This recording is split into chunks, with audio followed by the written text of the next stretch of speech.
name is Akshay Surana. I am a chartered accountant. My question is regarding recently government has come heavily on civil society organizations and NGO. I agree that there may be few black sheeps who are having this propaganda war against India. But is it right for the government to target all the NGOs in that process to identify them? The short answer is no.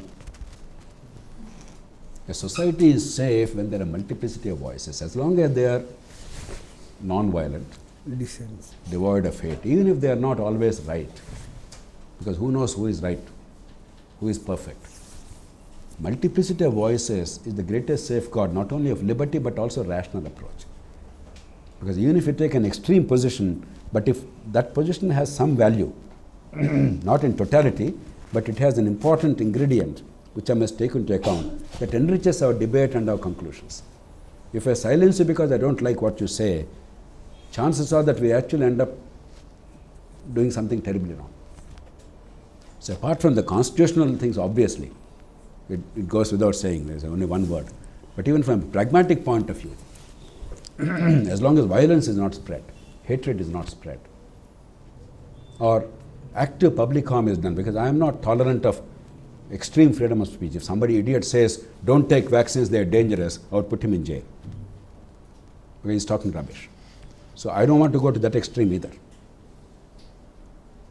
If some idiot says, the sun rises in the west, or sun goes around the earth, I would like to put him in jail. Because you do immense damage. But I may be a little harsh on that because I cannot tolerate garbage. But as a general rule, short of violence and hatred, you allow them their say and counter them with logic and evidence, and create conditions for prevailing of genuine logic and evidence rather than shutting down people, because that only leads to suspicion in the minds of the people that those in power have shut down a very sane voice. It may be actually insane voice. So it becomes counterproductive. So I am never in favor of that. Actually, one of the Naxal Front organizations, they came to me as a district magistrate. They wanted to organize a state level conference. They said, they sought my permission. I said, permitted. Granted. They said, we are very shocked. I said, why are you shocked? You came to me for permission, I granted you permission. What's the problem?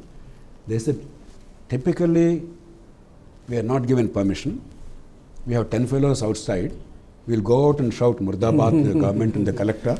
We are not prepared to hold the conference.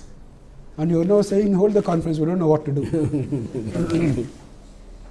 I said, you are idiots. What you say is nonsensical. If you actually invite me to address, I would have come and addressed you also and showed you how stupid you are. I don't see why society should be afraid of your stupidity, however well-meaning it is. And silencing you is not necessary because you are talking rubbish. People will easily understand if you explain to them. So that is a better approach. When they are talking rubbish, expose that stupidity, even if it's well-meaning stupidity. The people who came to me were genuine sacrificialists.